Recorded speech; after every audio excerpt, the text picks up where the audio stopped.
Greetings, everyone, and welcome to the 170th edition of Cinema Effect. I'm Zach, and I'm joined by our resident Pokemon League champion, aka fanboy, Jayden. G'day. Oh, that was really soft. Oh, G'day. Oh, there you go. nice, thank you. I can edit out the other one if you like. Cheers. Make me look stronger. Yeah, masculine. Exactly. 100%.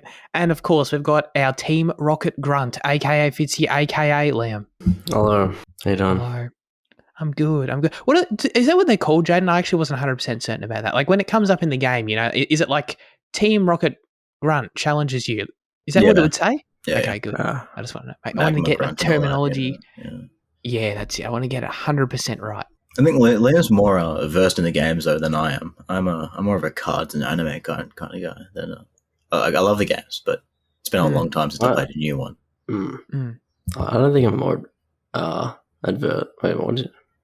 versed. Yeah. I only played this movie made me play Platinum, which I've never played. I've played a bit of it this week, but I only played. Cool! This is a great sign. Gold and Black Deer. Yeah, it is a great sign. But will they do anything? Who knows? You played Platinum on your do you have your original DS or did you put it into a 3DS? Oh no, it's just What'd you do? emulator. Yeah. Oh, I'm sorry. Sorry. Hold on. Nintendo's going to come and shoot him in the head now. You can't leave that down. Yeah. I've got to be careful. Wow, I didn't even think of that, but fair enough. Ladies and gentlemen, this is Cinema Effect, the podcast where we review and talk about a different movie every single Monday. You can find us on YouTube, Spotify, Apple Podcasts, all the podcasts. So subscribe if you enjoy the show. This week, the movie we're reviewing, if you haven't gathered, is Pokémon Detective Pikachu, which opened in the US on May 10th, 2019. It was directed by Rob Letterman of course, the seminal classic for the Cinema Effect crew, Monsters vs. Aliens, and Shark Tale as well. So good for Rob. It is an adventure comedy film, and the synopsis says, in a world where people collect Pokemon to do battle, a boy comes across an intelligent talking Pikachu who seeks to be a detective. Yeah, that's okay. I'll allow that one. Yeah. All right. That's fine. Liam, I want to start with you. First time viewer of this film. Whoa, here we go. This is you got to be really careful with your words here, bro. What did you think of Detective Pikachu? Walking on eggshells. Big time. No, I can't muster much passion for this film, unfortunately. Outside the charm of the Pokemon, it is pretty cookie cutter, and the protagonist is just like aggressively bland, but some cute moments. Like I get it, I get the appeal, but yeah, overall it's kind of the story was very much like a bad TV episode kind of story, which I don't know, maybe that's the nostalgic vibe they were going for. I definitely got some deja vu of some TV episodes I've watched, but it definitely wasn't movie quality story. But yeah, I get it. Pokemon are cool and cute and funny and shit. Yeah. Oh yeah. Well, you said that the movie inspired you to play Platinum, so this is not where I expected this to go. No, the movie choice inspired me to play Platinum, not the movie. Okay. All right. Well, I do respect your honesty. With that being said, I will pander to Jayden because I enjoyed it, and I thought it was actually pretty good. There were times when it was perfectly meeting my expectations, and then there are some things it does which exceeded my expectations, which was fun. So for me, nothing was a letdown here for me. At the film's weakest, I thought it was perfectly serviceable, and then it sort of just had highs as well, sort of sprinkled throughout. So I definitely enjoy those. More than anything, yeah, it is those highs. I sort of wrote down a lot of just small moments and little lines and fun things that I just enjoyed and got a kick out of and I thought were quite charming. So yeah, that's what I thought. Jayden, how many times have you seen this movie, if you can put a number to it? I don't know. And what do you think? This is my fourth time watching it. Oh, yeah. Every time I watch it, it's gone up. I think the reason it's gone up is just because every time I watch it, I just realize it does. I just have an infinite rewatchability for me. So it's just to bump up those points. I do just love it. I think I do think it is the perfect realization of Pokemon in a real world. I just think it's really charming. I understand the character is very straightforward, and the story is straightforward as well. But I think that it has its moments throughout that it earns its beats, and I think it earns its ultimate payoff at the end as well. Yeah, I don't know. I really do just love this movie, and like 100%, it is in part nostalgia bait. But yeah, I do think there is merit beyond that throughout. Yeah. Yeah, for sure. Well, let's start with the visuals. I think we're all going to pretty clearly agree on this. I was very impressed. I was blown away, actually. Like, I'd seen the trailer, so like I knew sort of the style of what they were going for with the city and, you know, trying to integrate the Pokemon into the real world and that kind of aesthetic, and that plays into the actual world building as well, with all the Pokemon living alongside everyone, which was cool. But dude, I don't know, like the choice, all the Pokemon just look like themselves, you know, and the fact that I write that down is like, it seems like so obvious, but it is like a holy shit, like no brainer. But you know what I mean? But like in these movies, it's not a no brainer. It's not obvious to usually when these adaptations happen. You know what I mean? You can see it's like, of course, the easiest thing to pick up. I was going to say the Sonic thing is it's the easiest thing to pick on, you know. But there's plenty of other examples out there too of just like, oh, let's adapt it and just change the way everything looks for no reason. You know what I mean? But they didn't do that, and the Pokemon look like themselves, but also fluffier, which I love, you know, just so cute all the time. This movie is so cute, and it adds to the, I don't know, like the fluffiness. For example, I never really imagined Pikachu as having fur ever. No, yeah. Prior to this. So like in a way, like maybe that could weird people out, like hardcore people, I don't know. But like for me personally, I thought it was fantastic because it's very clearly recognizably Pikachu. It just makes him cuter. Like I actually sort of want to see him have fur forever now after this, you know? So that was the most specific choice to his design that I sort of took note of. And a lot of the other characters sort of have minor tweaks and stuff. Like Charizard looks, I think, a lot more scaly and like menacing than I ever previously had thought of him as well. But still very recognizably Charizard, you know what I mean? It's just like these little tweaks to the texture and elements like that. So the way they're able to bring them into the real world, I thought was great use of CG, in my opinion, like really top-notch stuff. And it's not even like, I'm not even like saying like, you know, the quality of the CGI is like, you know, the greatest. You know what I mean? It's not like technically the most amazing thing shot for shot I've ever seen or anything like that. It's just great use of incorporating visual elements into your movie using tech. You know what I mean? It's just like you couldn't really ask for much more in a Pokemon live action film than what this film does, I think. So yeah, I thought it was fantastic. Is all of this, the CG, the design, something that keeps bringing you back to the film, Jayden, after all this time? Yeah, 100%. Even when it expands to like kind of beyond the Pokemon, like the visually, like I think the city looks fantastic. I think like the Torterra Garden sequence looks fantastic, considering that it's fucking landscapes going up and down and shit like that. I think the visual appeal of this movie is massive. Yeah. I'm glad you brought up the city. That first shot we get, I think it's in the trailer if I recall, because I feel like I'd seen it. But like that first intro shot coming out of the station of Rhyme City, dude, looks fantastic. There's so much personality in the art and all of the design elements, and obviously so many Pokemon crammed on screen, and they all have their own unique appeal. It makes me like, if I were more of a fan, like I am a fan, like lightly, but like if I were a hardcore fan, I'd be like, there's so much density here that I would want to be pausing the frame and just like looking in the background and trying to see every little Pokemon and how they brought them there. And I did that, you know, Yeah, right. Because I'm sure I can imagine totally, like, you're like, oh, there's that one over there I've never seen before. Like, how did they choose to design that guy? You know what I mean? I can just imagine like picking it apart like that, because clearly so much thought and attention went into it. I do have some trivia about the visuals, but Fitzy, do you want to? Are you in unanimous agreement here? Also, yeah, I want to give you the chance to hate on the visuals as well if you want to. It's up to you. All right. No, like the Pokemon are like the best part of the film, and like the CG is very good. Yeah. Like I disagree that they did the most they could to tell us to integrate Pokemon into the real world and tell this kind of story. But yeah, it does look great. Yes.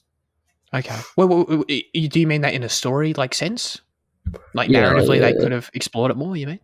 Well, as I said earlier, it's just like it feels like a very rushed film where they kind of there's so much you can explain and kind of dive into this world, and they don't really do that. I guess they just kind of they just explain at the start what we kind of already know about, like they're just part of the world and stuff.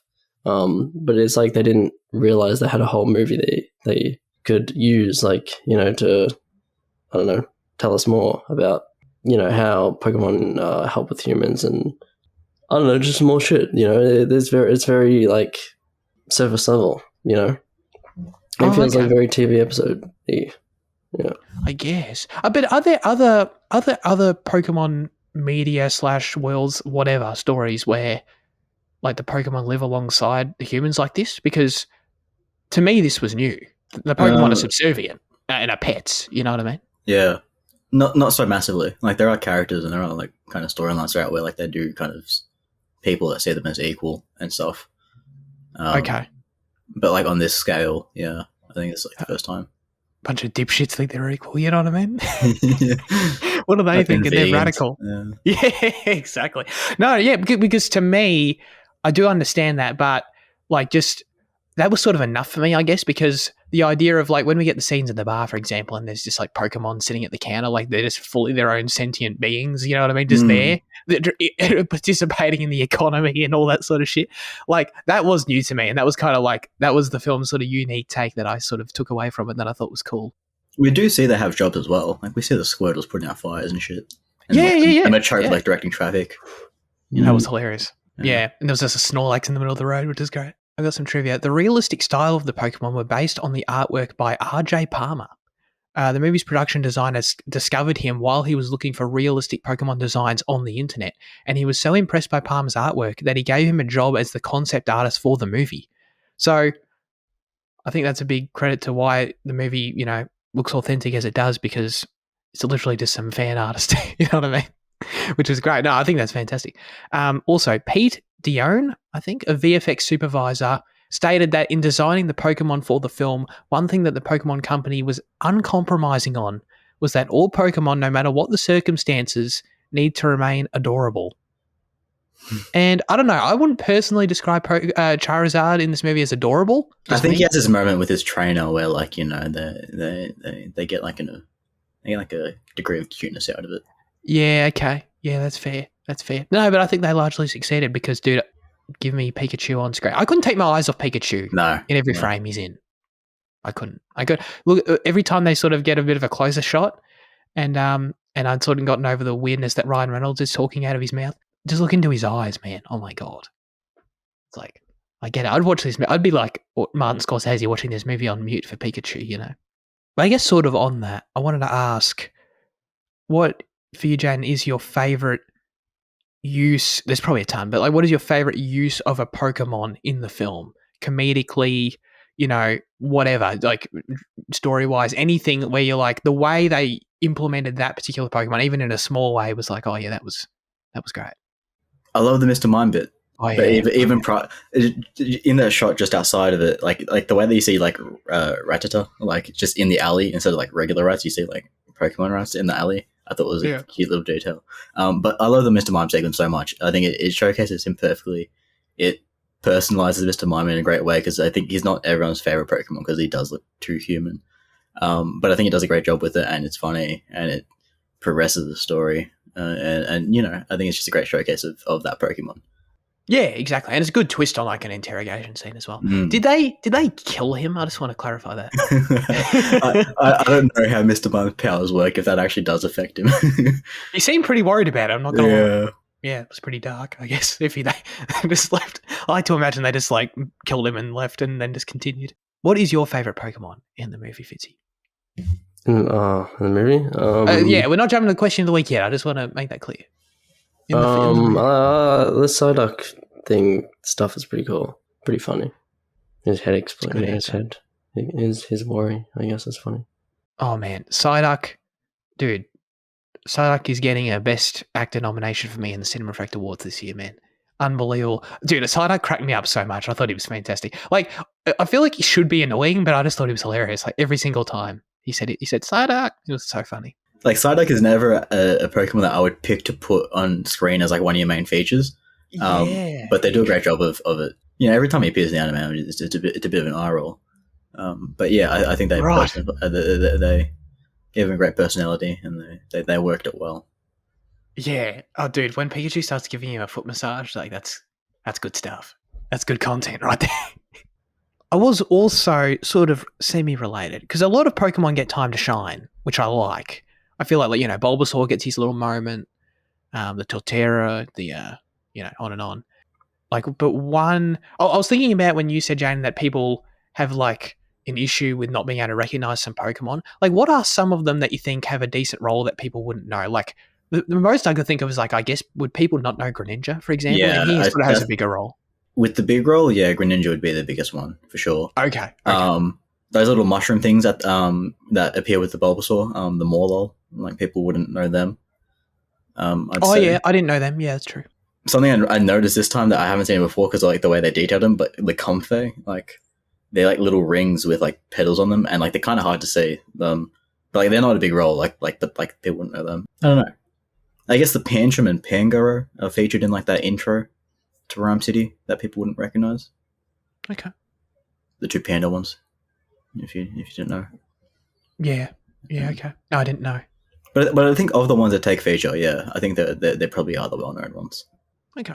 Yeah, because I feel like they did a good job. Maybe it's just, I mean, it's probably like perfect pandering to me and just luck because like Greninja is my dude. Like Greninja was my first Pokemon starter ever, So like the one that people are like, who's that? I'm like, oh, he's like my OG. Yeah, he's like my Squirtle or whatever, So like that was great. I don't know if I appreciated the way they treated him, you know what I mean? Making him out to be evil.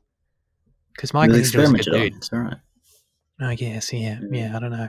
Bit of morality questions there.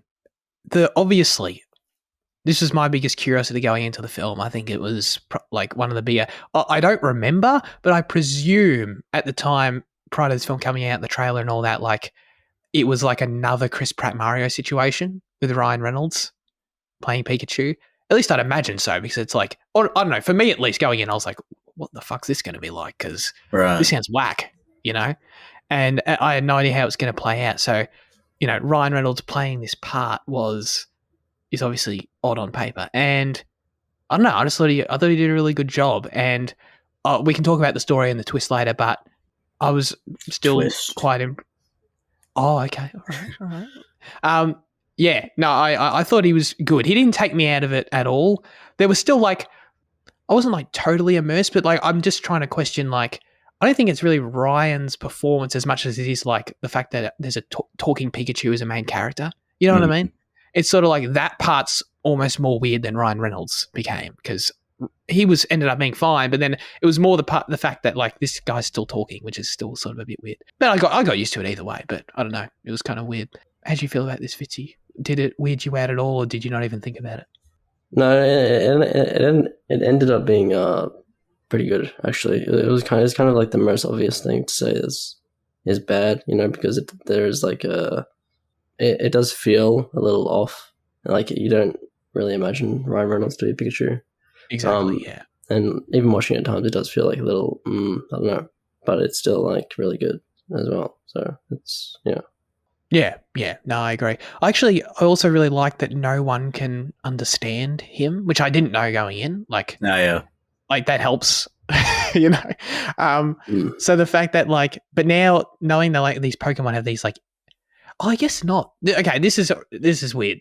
I wrote a note like, I just want to now imagine every Pikachu is coming across as a chain smoker.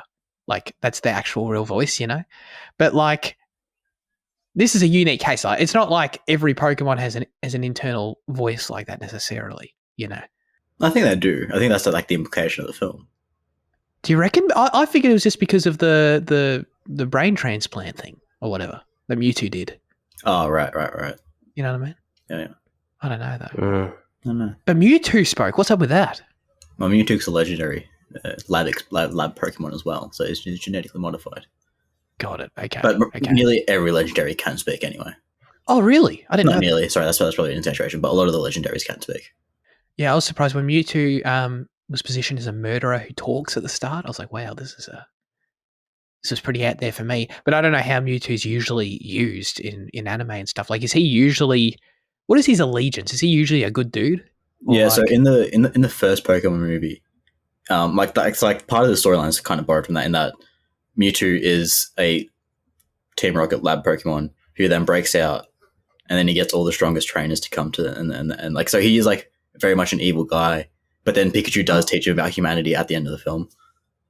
So like that is kind of like they do have that line taken from that. Yeah, I don't know. Like Mewtwo is just very much not trusting, but he is like benevolent, I guess. Okay, so he is a somewhat ambiguous character generally. Yeah. It's not like oh, he's always great. So when this movie started, you knew that it was like obvious that it was. Yeah, okay. he tends to start off as the villain, but then it's clarified later that through Right. Okay. See, I thought the possibility existed that everyone else knew that Mewtwo is obviously always good. So then this start sequence doesn't even work because you would never buy that he was evil. You know what I mean? But I was just wondering that because I thought he might have been evil. You know, I thought he might have been the villain of the whole thing. But I guess we can get to Jan. You're already. I feel like you're already. I don't know. You brought up an interesting point already, where I needed to know: did you see the twist coming? Because it sounds like it was super obvious. Oh yeah. I don't know what it was, but I think from the first watch, I not straight away, but like as soon as you kind of get like the back of Harry, not that you can tell entirely, like they do a decent job of trying to mask it, but like I feel like it was a pretty obvious thing to me. Not pretty, okay. Yeah. I think it was a pretty obvious thing to me that that it was his dad's like kind of soul or whatever. Yeah, I'm real dumb. I didn't see it coming at all, but it actually makes perfect. Yeah, I like by the second or third time they show Harry, or they don't show Harry's face, and he's there in the scene or whatever. Like something was up, no doubt. But I was sort of of the thinking for some reason that like, oh, at the end he's going to come back, he's going to be alive, and it's going to be like a famous actor or like someone else. You know what I mean? I did not think that he was like talking to him the whole time, and then it actually ended up being Ryan Reynolds, which I thought, I don't know, I liked it a lot. I thought it was actually a great payoff to what I thought.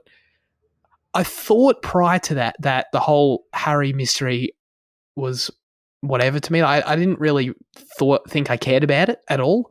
The whole was he dead, was he not, was starting to annoy me because it kept flipping in the movie. But then by the time we got there, I didn't think the movie necessarily needed a twist like that for what it was trying to be. But it was very much appreciated because it took me by surprise personally. Fitzy, were you surprised and or triggered by this twist? Oh, I was very surprised. Yeah. Well, cool. Okay. Yeah, it was good. It was a good twist, I guess. Because I guess like later in the movie, I was starting to think, wait, isn't this movie about like reconnecting with his dad or whatever? And he's still like not right. And you're like, what the fuck's going on? Yeah. But yeah, I couldn't piece it together like Jayden. I'm not a detective. Yeah. I'm not as good as a detective. Yeah. Jayden, apparently. You're not a detective Pikachu. I had my detective Pikachu hat on. Yes. You probably did. Nice. Yeah. Nice. Have you played you like watched a playthrough of the game or anything like that? No. You don't know anything about it? Nothing about it. Dude, I've seen a trailer of it because it showed up in a Nintendo Direct and it looks like the wackest shit ever, dude. It like I want to play it. It's like I think doesn't everyone say like it's super fun? I don't know. I've just seen the trailer. I don't know. Right. I feel like the opinions I've heard, I feel like it's just like yeah, probably whack and fun. Like, yeah, it looks like it has that potential to just be like, this is so random, it's just a blast because like Pikachu's voice in it and everything, it's just so weird. But it's like, it's like, it feels like very Japanese in that way of just like, what the hell is going on? But I don't know, I feel like I'd enjoy watching that or playing that. So yeah, great point, Fitzy, about the father-son story actually, because that is something that should have been a bit of a giveaway, considering it's like, okay, Tim protagonist, main themes of movie, Harry, lost dad, father, son, coming together story.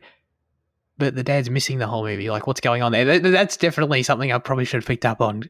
And that, of course, the twist made it all make sense in the end.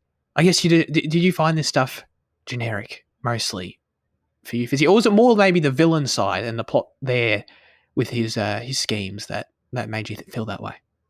No, like both sides are definitely generic, yeah. Because I don't exactly know what the conflict is with the dad. I guess like they're just disconnected or whatever. So it is a bit underdeveloped, I guess.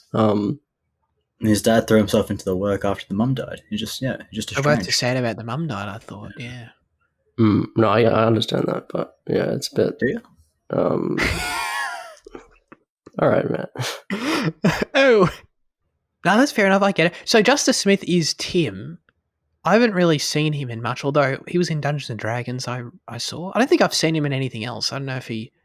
How was I he? feel like in I've that? seen him in plenty, to be honest. Really? Oh, you've seen him in Jurassic World and shit, apparently. Yeah, that I feel like he's been in some like budget romance stuff as well, maybe. Oh yeah. He was in Paper Towns. Are you a Paper Towns fan? Yeah, Paper Town's fantastic. Oh, fucking best John Green book. Nice. Okay. Fantastic Okay, is an overstatement, because if there's any people that are actually reading here, they're going to call me out on that shit. But I love Paper Towns. No one reads. It's fine. Or maybe Andy will get to it soon. Okay. Yeah, no, I don't think I'd ever seen him in anything in my life. Oh, actually, I have seen Paper Towns, but years ago. So I didn't recognize him. And I thought he was pretty solid. How was he in Dungeons and Dragons? Like, I don't know what his credentials are as like a movie star. in quality of like performance. Like, he has that kind of awkwardness about him, and he has that kind of fun stiffness. It's pretty similar, to be honest. Yeah. Okay. Yeah. He's definitely feels sort of the fairly generic protagonist for this kind of movie vibe. I don't know. I kind of liked him, probably just because I feel like he was just like he's like me, you know. He's just happy to live in a small town for the rest of his life. You know what I mean? So like I kind of like as that. an insurance broker. Yeah. Yeah, there's definitely some parallels there. So maybe Tim speaks to me a bit more than others, but you know, I thought. But then when he goes on the adventure, you know, it was all fine. It was all didn't bother me at all. I thought he did a good job carrying the movie. Now it's Bill Nighy, right? Yeah. It is. Bill. Okay. It's not Nighy. You just say Nye, isn't it? I think there's a bit of an I. Like, there's a bit of an E at the end, like Nighy, I think. Oh, do you say? Oh no. See, I was convinced. Oh no, I was convinced for years it was Bill Nye, and then I thought I was corrected at some point. Yeah. But maybe I made that up. Actually, I don't think I've ever heard it spoken either. Yeah.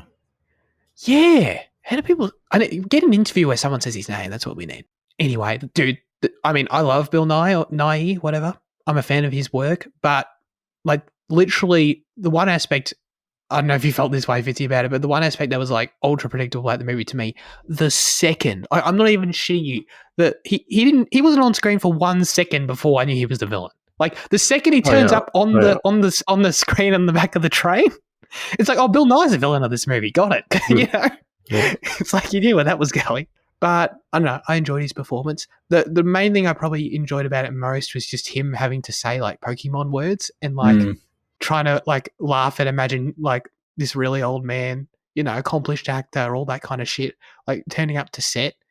I just got a kick out of imagining him like reading his lines about explaining who Mewtwo is. You know what I mean? And he's like, "That's a Mewtwo, a man-made abomination." You know, I just thought, like, well, I want to know what Bill feels about this. You know. So yeah, he was definitely the most generic aspect of the movie for me, but I don't know. I enjoyed him because it's Bill Nye or Nye. We got definitely, I don't know, after the show or something, we got to clarify that because I need to know. I really do. I have an important question. Yes. Would there be like a vetting process if you were going to get a gold doc? Oh no, sorry, not a gold doc, a side doc. You know, because that in the hands of some people, that could be a dangerous weapon. You know. I think every Pokemon is like a dangerous weapon, though. Yeah, that's also true. Well, I think that's what I wanted from the movie, though, to like have that like conversation, you know, or to like, actually explore. But Pokemon is meant to be like a pretty utopic kind of world. Like, it's full solar punk. Like, there are villains obviously throughout the anime and the games, but like the role of actual like bad guys is rather limited, and like even like the bad guys aren't really that bad. So like it's like you're never really going to get a criminal gang depicted. I wanted to see activists on TV as well talking about like Pokemon rights. You know? Oh, big time. Like, but dude, that's me. The street. Pokemon company's not allowing that shit. That like exposes their whole goddamn world. You know? That's like the storyline of like Black and White, though. That like or part of it. Oh, really? Like in Black and White, like the evil guys kind of, you know, talk about Pokemon liberation and stuff like that. So the Pokemon company suppresses all adverse opinions? Well, it sounds like the Pokemon Company, the one time they did it, they made them the villains. So, Yeah. so I think that makes their stance on But that then very clear. in the anime, like they changed up a bit, and like the liberationist is a decent guy. So I don't know. Maybe they're coming along a little bit. I don't know. But this film, the whole Pokemon rights thing, I love the idea of it because, but this film doesn't help the conversation. I don't feel like, because sure, on one hand, it's like, oh look, the Pokemon can be sentient. Like, so how do they choose their partners? How does that work? Like when you bring up the vetting process, Fitzy, it's right, but it's like, but they're all equal. So like, why doesn't you know what I mean? How does that work? You can't like vet being friends with someone. That's why that guy at the start says, remember, it has to pick you too when he tries to catch the Cubone. Yes. So, and that was an important distinction from my experience with the games because, therefore, I feel like the movie was making a bold statement at the start that I can't interpret this as slavery, like from the bat, and that's important. In Gen 7 of the anime, I think the Ash doesn't actually catch any Pokemon. They just like agree to come along with him. So I think it is like a way they are moving forward where like there is like this mutual consent. I just that's fantastic. They just all agree. But how does that work? Does he still catch him in a Pokeball and then asks them? So like they help him out on like a task, and then they're like, "Oh, I really like you and your energy," and then like he gets a Pokeball, and then they tap the Pokeball and they get in there and shit. Right, so they willingly get in the Pokeball. Yeah, like they get on the bed. That's funny. Yeah. Oh wow. Okay, but how do they give consent? Like they can't. Like, this is, but like seriously, this is what I want the movie to explore. Like you have a movie, they can ask these questions, and fucking be a good Pokemon movie, and you don't like ask anything. You don't like go deep. I feel like you expose the whole franchise if you do this. Yeah, I think it'd be cool. I think the way they give consent is that most Pokemon want to be as powerful as they can, and they understand that they will only grow to that potential by having a shared bond with a strong trainer. So that's kind of like if they recognize, so like if they battle and then they catch them, then that's the consent there because they recognize that that's a strong trainer. But if they just go on a journey together and they have fun or whatever, and like the trainer helps out the Pokemon, then that's also like when they're like, oh, you're a great guy, you can help me out. Right. Okay. But do they give consent by just making their little noises? Like, does Pika count as yes? You know what I mean? It's just emotional understanding that they talk about. Like they do talk about that. Yeah. He can. They talk about the Bulbasaur, right? Yeah. Okay. No. Yeah. All right. I definitely still had a few questions about the Pokemon love watching their fellow Pokemon battle. They've always loved that though in the anime as well. Really? Okay. They're into their kind finding each other. Yeah. Even when they are lesser than. So it's like it's like, oh God, I can't. Can I? It's like watching. It's like slaves being happy other slaves are fighting. You know what I mean? But they're not slaves. They're partners. Well, some trainers obviously like see them as some trainers obviously see them as tools. But like yes. Once again, this is a utopic world where people are good, mostly. Yes. Okay. So people are using them right. They're treating them right. They love their Pokemon. Got it. Okay. I'm being a bit too pessimistic here. The ethics of Pokemon is not what I was expecting to discuss. All right, but if people love their Pokemon so much, why don't they name them? Like it's essentially just dog and cat. Yeah, that's something that I've wondered as well. Like in the games, it makes sense because you don't really grow too attached to them. But like in the anime, you can nickname them if you want. Yeah, but in the anime, like when you're like there, you're like your life partner. like. But if you're in like a crowd of Growlithe, you can't just say Growlithe. Exactly. Do you guys really not think that they could like bring up the same conversation that we're having and still have it be fun? I feel like that's a fun topic, like bringing up the nicknames of Pokemon within the film. But they don't do that. Yeah, they definitely could have Pikachu like make a side comment about it, like in like a yeah. Because I don't feel like it would suddenly make everything like dystopic and serious. I think that's just like an excuse. Okay. I just think also for your only live action Pokemon film, like it's probably not what you want to. You probably don't want to focus on it at all. I think I think it has potential. I don't think it's not impossible. I think it's definitely in the realm of possibility that it can be done. I don't think it's what Yeah, I agree. I don't think people would really like it, actually, like most people, most fans. It'd be a bit too weird, a bit too meta, and I don't think it's the safe direction, which is, totally fair if it'd be cool if they tried it, but it sounds a bit too out there, I think. Okay, but like I feel like they didn't even have to go that far. They could have had like pinpricks, you know? They could have had little moments of acknowledgement, you know? Just like little quips or whatever. Yeah, like fucking Ryan Reynolds saying something fucking, mildly funny. Yeah. That would be on brand, yeah. That would be on brand, yeah. No, I agree that you can't like burst the whole bubble. And I don't want that. But I feel like you need to integrate some of the things we're talking about a bit more into the film. No, that's fair. That's fair. It'll really open up an interesting dialogue between the child and the parent on the way home from the cinema. Oh, man. Yeah. I'll have to be a fly on the wall for that. No, I see that point, especially, I don't know, for some reason, like, Ken Watanabe's character feels totally underused in this movie. Like, because Ken Watanabe, you know. But, like, maybe my expectations is too high for that. But, like, he's the one that sort of introduces the idea of partner Pokemon, and, he's got his cute little bulldog guy who's funny.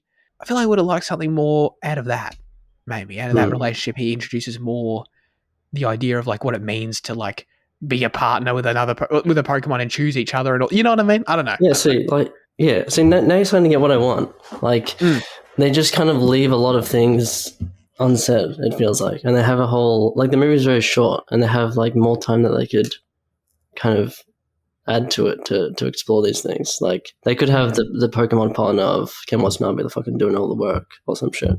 That could be fun. Great.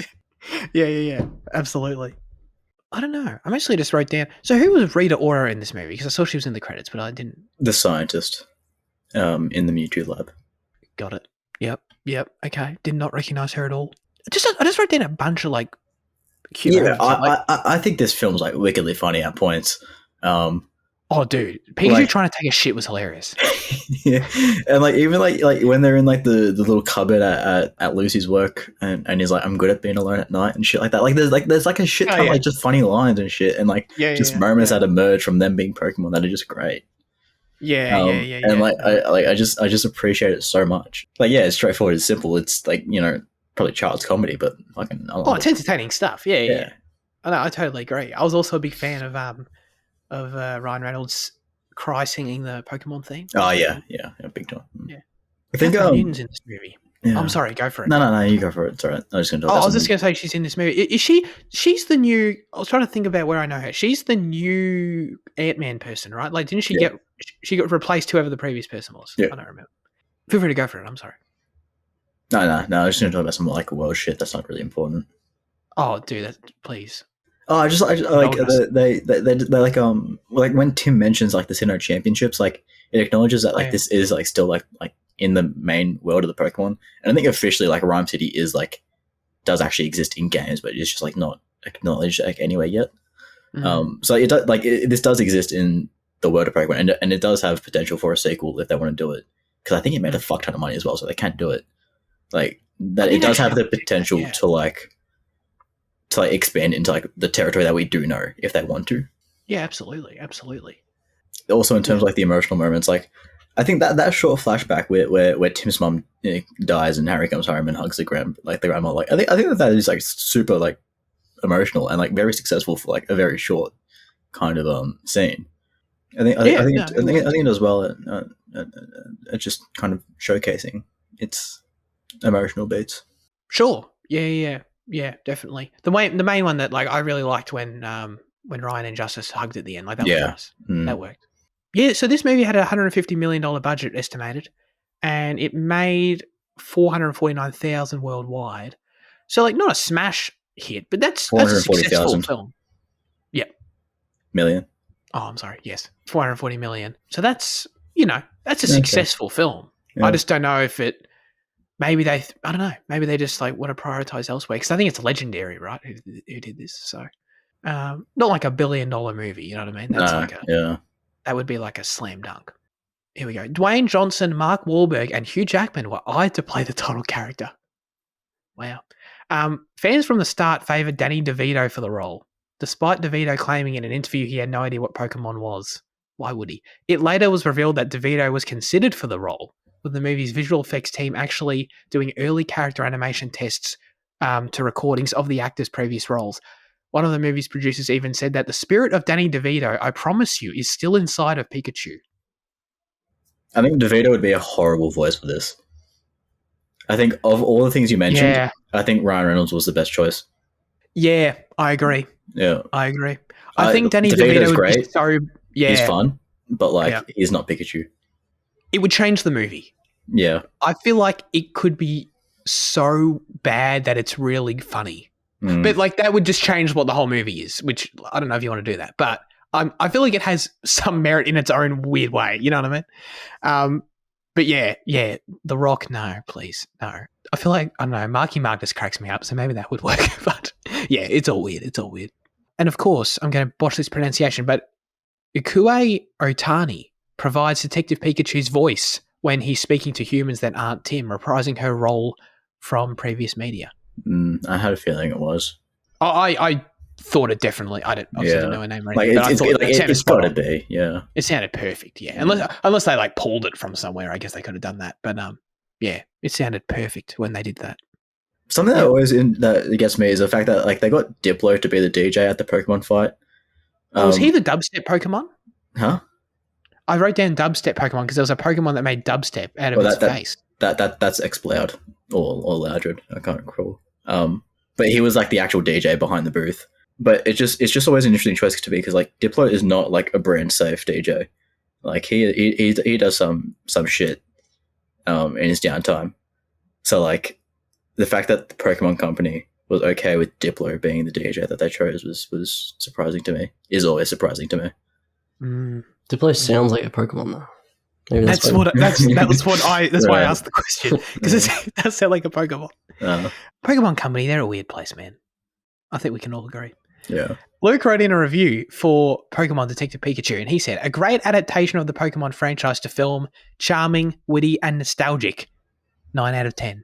Luke, I didn't forget you before you wrote it in the Discord. I just want you to know. I already had it, but thank you. Thank you very much. Andy said, I really like this movie. It is a way better live-action animation than Sonic the Hedgehog. I think they actually have the same score on IMDb, by the way. Just to throw that out there.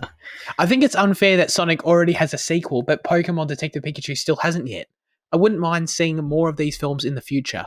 Ryan Reynolds is so charming and savage, in his voice role, than the one for Sonic who was corny and annoying. I also had no idea Pikachu was a coffee man himself. This has the most visually cool and consistent visuals for a kids' film I've seen in a while, and most of the credit goes to the Tokyo-esque atmosphere of the location and production design. I was surprised at why this wasn't shot on digital, but I absolutely respect the celluloid process more, especially from a modern film. The 3D animation/CGI of the cute Pokemon designs were effectively gorgeous alongside the Kodak film imagery to my surprise. See, Andy loves weighing in on this. Andy can tell when it's film, evidently. No doubt about that. Seamlessly matching and feeling less obvious in its execution than most attempts in the past when it comes to blending both 35mm shot, live action, and animation. Space Jam comes to mind. This movie didn't really help with choosing my favourite Pokemon that isn't just simply Pikachu. I thought I enjoyed Catherine Newton's Psyduck. He seems like an adorable spastic. Am I allowed to use this word?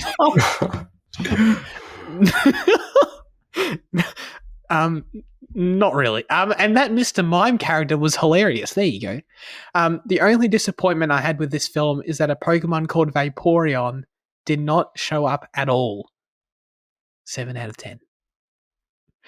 Thank you, Andy. Yeah, no, that was good. I won't repeat the word again because I'm only going to use it in the context in which you wrote it, but I think that's also a great way to describe Psyduck, and Psyduck's great. I stand with Psyduck. I just want to say, that city, Rhyme City, is just London touched up. Oh, is it where they shot it? Yeah, a lot of those buildings, you see the Gherkin in one of the shots, and I can't recall what it is now, which is really bad because we've spoken about it so much this semester. But the one that's on a slant, the wedge, one, that's another pop famous one and shit. So I'm pretty sure it is just I'm pretty sure they shot in London and just dressed it up. Cool, they did a good job. Yeah, it definitely felt more like Tokyo to me, but which is a compliment. Yeah.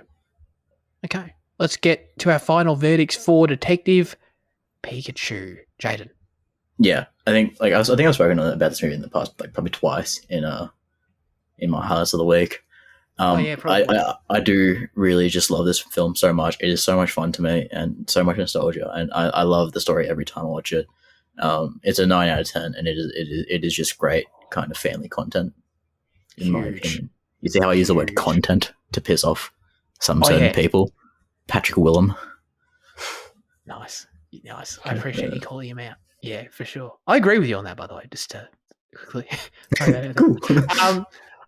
I'm giving this a strong 7. I really enjoyed it, for sure. I definitely agree with Andy. I thought his review was good. Fitzy. Wow. I was going to give it a 6 because I didn't want to be that much of a wet blanket, but I feel like Jayden just coming at me. I should give it a 5. So I'll give it a 5. It didn't even come at you. It felt like you did. You whispered into the mic and you looked at the computer, presumably at me. But a fun movie. Pokemon, are charming, but other than that, it was pretty average, I felt. Right. So, yes, 5 out of 10. I feel you. I totally get it. I totally get all of our scores, you know what I mean? Even though we're all perfectly spaced out. It all makes sense to me. So, yeah.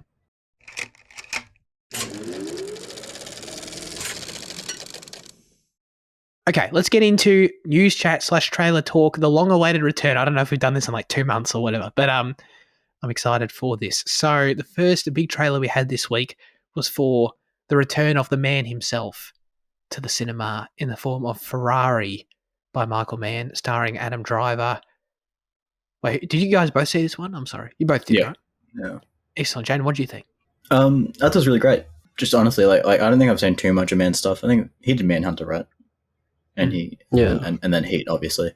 But I thought it was quite a strong trailer. It seems like, considering that we had Ford versus Ferrari in recent years, I wasn't sure if that would tie into the story. But this seems very much more about the founding and the guy himself. I think Adam Driver looks like he's quite solid in the role, and the trailer was packed with drama. I don't know.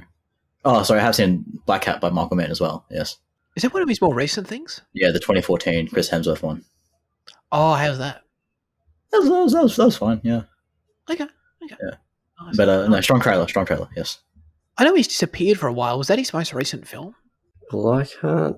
Yeah, I think so. I think they came out to Public Enemy. So there might be another one afterwards, but I think so. Potentially almost a decade in the making here for this. That's great.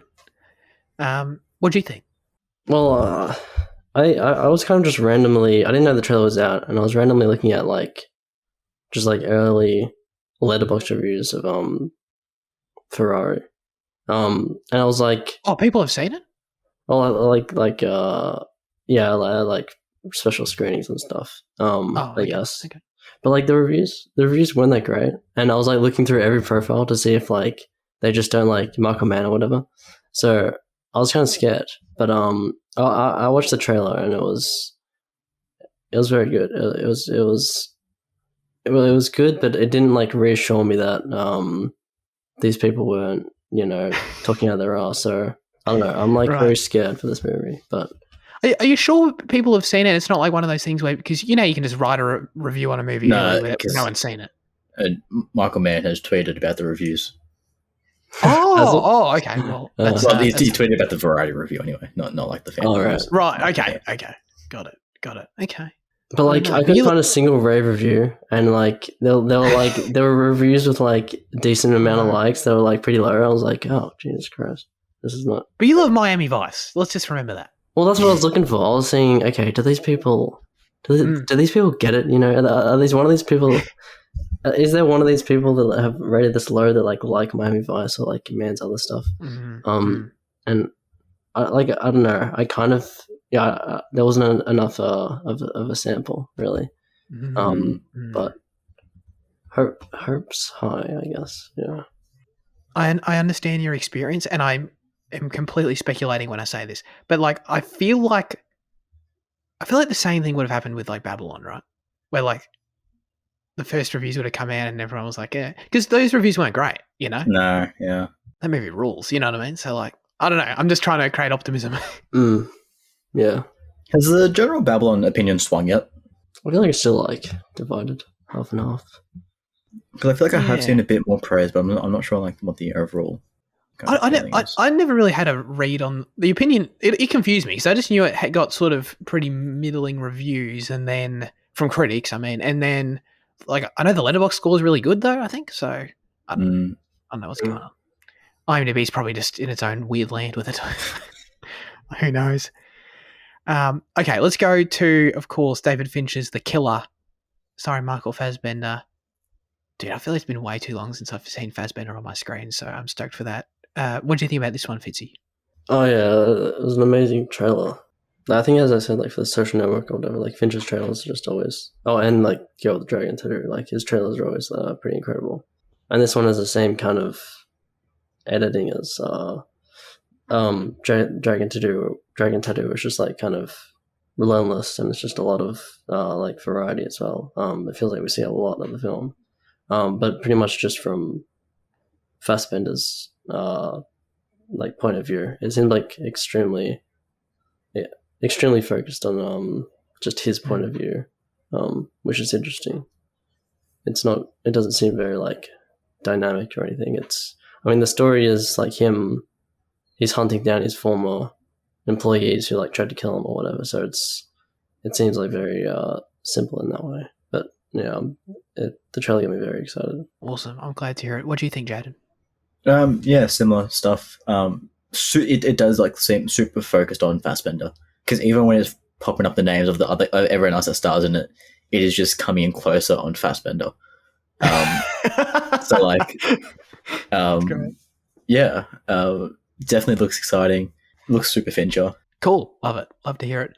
I feel like, as usually happens, I say this every year, I think, but like I feel like the end of the year is starting to fill up with films that I want to see now. Like this, for of course, Ferrari as well, The Creator, Killers of the Flower Moon, not The Killer.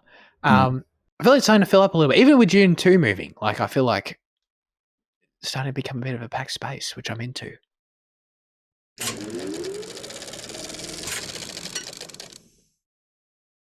All right, very good. Now it's time for our highlights of the week. Oh man, Jayden, what have you been watching? Oh man, what have I been watching?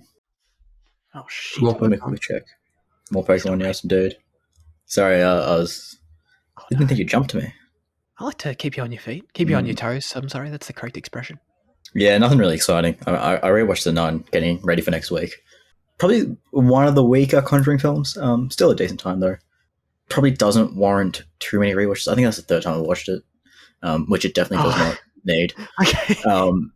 Like the first experience is a fun experience, and then after that, like you can probably get away with the second, but this third one was really unneeded. I think like the cast does a good enough job, just to keep you engaged, but it's weirdly filled with comedy, which is fine because like comedy does have a place in horror and it has forever, but it doesn't seem like it has its place in this Conjuring universe. So it's always an odd choice, and it kind of speaks to that kind of phenomenon in modern films where like they're worried that you can't be too serious or scary without having that comedy to offset it for the audience. So I'm curious to see what the second one, which drops next week, if that'll continue that thread or if it'll go back to like kind of full horror. Not that the comedy ever overtook the horror, but there was like one-liners and kind of this character that was called Frenchie that was comedic relief, pretty much. I mean, I'm very keen to see the second one because the trailer does seem banging. Cool. I didn't know there was a second one coming, but I shouldn't be surprised because it's The Conjuring. It just keeps coming. I watched. What do you want to talk about, Fitzy? I don't know. We can talk about Tar if you want. I want to talk about Tar. I don't know what the hell you did there with your log. I was like really scared about it, but it's like, what's he gonna say? I thought this movie ruled, man. I really thought it was a fantastic film. Just just talk about, if you want to look at 10 out of 10 acting, like just watch this movie. You know what I mean? It's unbelievable. The story surprised me.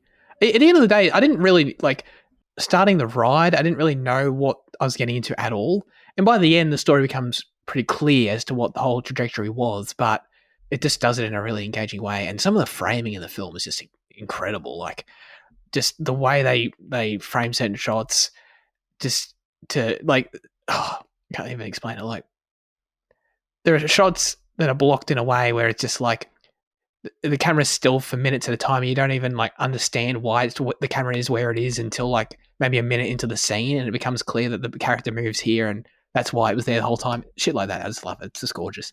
But yeah, no, I thought it was fantastic. But Fitzy, I'm scared you're going to tell me it's shit or something. No, it really like blindsided me because it was really like not what I expected, and I'm still kind of just like thinking about it because I think like it's one of the most like conducive to like thought and like discussion movies that I've like seen in general. So like yeah, it just left me like thinking about it. But like it's definitely a great movie, and I did enjoy it overall. But yeah, I'm not sure exactly where I'll land on some of it. Yes. Oh shit! Now we need to do an episode or something because this is too vague for me. Okay. Like, do you mean discussion as in like the whole like separating the art from the artist conversation? I feel like was one of the core aspects of it. I feel like the film constantly like subverts like what it's about as well and other stuff like that. Like the main thing about the film, I guess, without like trying not to, it's more about like power than it is about like art or anything. And that was one thing that like I was like, oh, okay, that was interesting. I don't know. Like, I don't know. I'm still conflicted.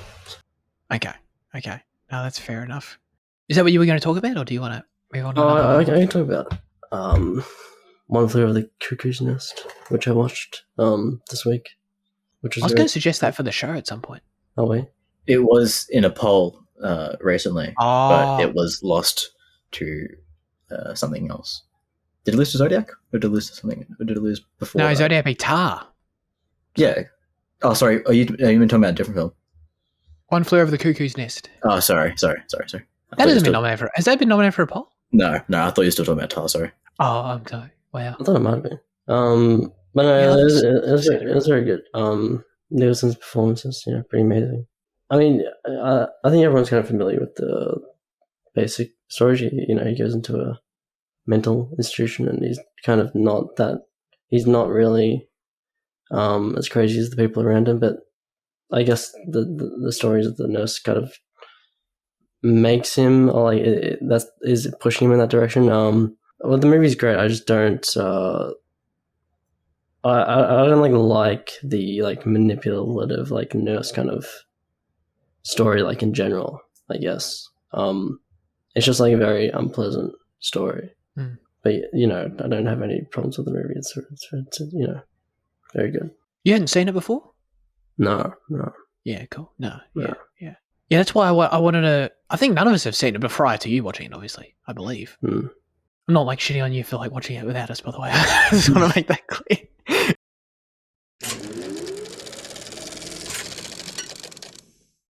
Okay, now comes the time where we hand the show over to you with our question of the show. Last week we asked you, maybe our best question ever, what is your favourite Pokemon? Now, Jayden, I want your take on these as I read them, okay? Yep. Aiden said, the Discord lit up this week, so join the Discord and see all the content there. But I summarised the answers here. Aiden said, Zekrom. How do we feel about that, yay or nay? That's a yay. Zekrom's a really cool, like, he nails it. Like, it's super cool designed. Very strong, obviously, the Gen 5 legendary pairing. Love it. Really love it. I think Electric Dragon as well. Fucking awesome typing. Is he the white legendary? Because don't they invert them? Yeah. So he's the legendary on Pokemon White, but yeah, he's the black one. Yeah, that's tricky stuff. He's the black one. Yeah. Gotcha. They're trying to mess with you. Okay. Luke says Rayquaza. Or Rayquaza. I don't know. How do you say it? I don't know. I say Rayquaza, but I think Rayquaza is the pronunciation in the film, so I can't recall. Another super strong choice. Another dragon, flying type, I think it is. Awesome Pokemon. Fucking awesome. Like, one of my favorites as well. And I think it's a pretty popular opinion amongst the fandom. Like, Rayquaza is just fucking sick. Just always awesome. Yeah, he is. There's something about, dude, just dragons, you know what I mean? Yeah. I think also story-wise, he's probably like one of the strongest, like, kind of in that, like, that Groudon Kyogre kind of thing, and he comes to settle it. I think he's got like a pretty decent story as well, which not all the legendaries have, especially like the later ones. But yeah. Yeah, sure, for sure. Andy says Vaporeon, enough said. Well, he was only given this answer by some of our fellow members. Indeed, but that was his official input. Yes, Vaporeon is the definition of Crimamon, and it seems like Andy's really latched onto that. Don't search it up. Okay, all right. I'm just gonna. Crimamon means like Pokemon that you have sex with. Yeah. Okay. All right. Yeah. Yep. Moving on. So, so what are our favorite Pokemon? Okay. First of all, I just want to ask: were you guys able to choose one? No, I hate picking one, but like on like that chart that I sent through, I do have one in the slot. Yeah. Okay. All right. What is that one? At the moment, it's Glaceon. I'm a huge Eevee fan, Evolution fan. I love them all. Leafeon and Glaceon are my favorite ones. The Gen 4. Gen 4 is probably my favorite gen. So that's in the current favorite spot. But I want to give shout outs to some, because like I love Gallade as well, the male evolution of the Gardevoir line. And then also Absol and Mawile. Mawile is fucking awesome and doesn't get enough appreciation. How do you spell that? Mawile. Mawile. Oh, but there's so many fantastic ones in the and for different reasons, design, power, story, or whatever, you know. Like Pokemon's fantastic. I love it. It's great. Mawile has got like a piranha plant for a hat. Yeah. It's pretty wild. That's pretty crazy. Okay, very nice. I mean, I got so many I like. I've got a big thing for water types. Water types, I lean that way generally. Starters, like there are exceptions, but I think I've pretty much always chosen the water starter. Don't tell me you like Totodile. I hate Totodile so fucking much, and it pisses me off when people choose Totodile. Which gen is that? Gen 2. Oh yeah, no, I'm a Totodile guy. Yeah, I'm sorry. You're a fuckwit then. Yeah, I'm also a Totodile. I love Totodile. It's great. Yeah, I pretty much like all the water starters, like full stop. Except for Gen, it's 7, Sun and Moon, right? Is that right? Yes.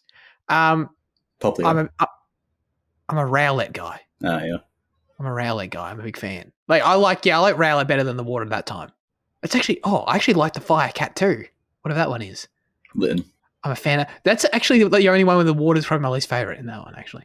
But yeah, anyway, I'm a big fan, of water types. Anyway, that was just my build up to say that if I had to choose one Pokemon, I would choose Kyogre because it's like the ultimate, for me, it's like the ultimate water type Pokemon. You know, it's like the epitome when I imagine a water legendary Pokemon. It also has some like other significance in that they can be he or she, right? Yeah, I think legendary always one. Most legendaries are ambiguous gender, I think. Okay. They are one of my favorites because they're always on the cover of Alpha Sapphire, which is my favorite Pokemon game. Like Gen 3 is my favorite. And I played the remake. And it's like the version I got and everything. And it's like I love the cover. And I just think it's a great design as well or whatever, you know? Like Primal Kyogre is fucking banging. Oh, dude, like the whale, like the fact, just a whale Pokemon is sick, but then like the way he has the little like the what do you call it? Like the little rainbow circles or whatever, like the little, that light up. Oh man, he's great. Yeah, they're great. I'm a big fan. Also, shout out to the bison dudes at the start of this movie. Oh, those were Buffalant. They weren't Tauros. They were actually Buffalant. From Gen 5. Yes. Oh, so they're one of the new ones. Okay. Well, Gen 5 is fucking like, 15 years old now? I know, but like compared to those dorks that we were talking about, yeah. I like those too for some reason. But yeah, Fitzy, who was your favourite Pokemon? Or Pokemons or whatever? Like the main Pokemon that I grew up with was Heart Gold. And I chose Totodile as a starter. So naturally my one of my choices was going to be for Relegator. But I played some of Platinum this week, and Empoleon is it's just a swag dude. You know, I love Empoleon. He's great. Where else do you get like an Emperor Penguin? He's awesome. He's like the best guy ever. So I think he tops for Alligator.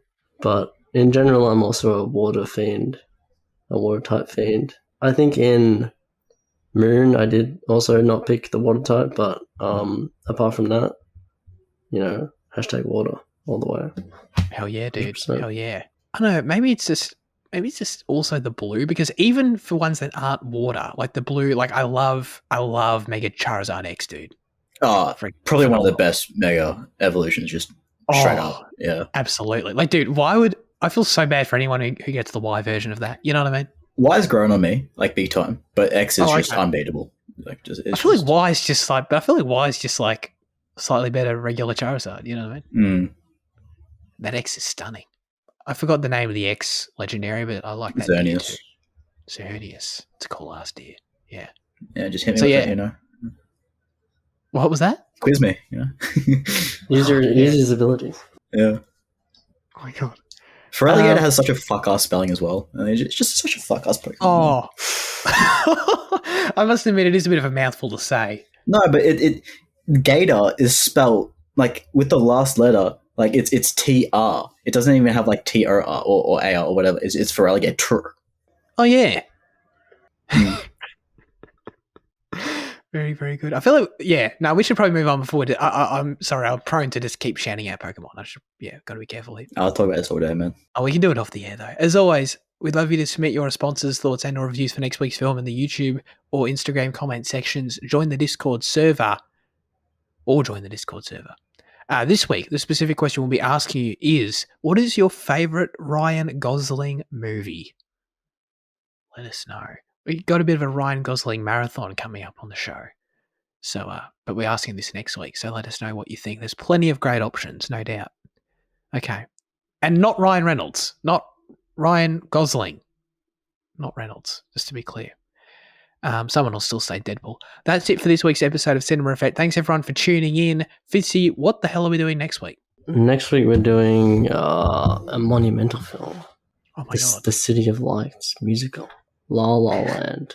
Which only I love, and Zach's mid on, and Jade hasn't seen, so it's going to be fun. I think it's probably the biggest movie I haven't seen yet. Dude, it's like always Really? on Letterboxd. It's like Yeah, I think it's the most popular Letterboxd film that I haven't seen. Oh, wow. Wow, that's huge. That's great. Yeah. I'm open-minded. I just want to make that clear. I'm not mid on it in my brain right now. I feel like I can remember you two discussing it at high school, and like you complaining about like the musical aspects of it, and that you just weren't looking for a musical when you were going in and stuff like that. Yeah, it's just the genre isn't for me usually, but you know. But I'm all about re-examining Chazelle's filmography. I'm all about that. So we'll see for sure. Luke's come in with a late message on the Discord. He wants you to mention Jayden. Don't forget to mention that the villain from Detective Pikachu is the dude from that Van Gogh episode of Doctor Who. Yeah. Thank you, Luke. I saw that, but didn't feel like it was a really. I mean, I think we were discussing Nai at the time that message came through. Oh, so, wow. Yeah. Wow. I was like, we don't really need to bring it up. Oh, so is he talking about Bill Nye? Yeah. Nye. Okay. I thought he might have been talking about the other villain, like his son who had 3 lines. Oh, yeah. No, he's talking about Nai. No worries. All right. Appreciate everyone tuning in. Appreciate Liam and Jayden for joining me as always. Have a great one. We'll see you next time, and goodbye.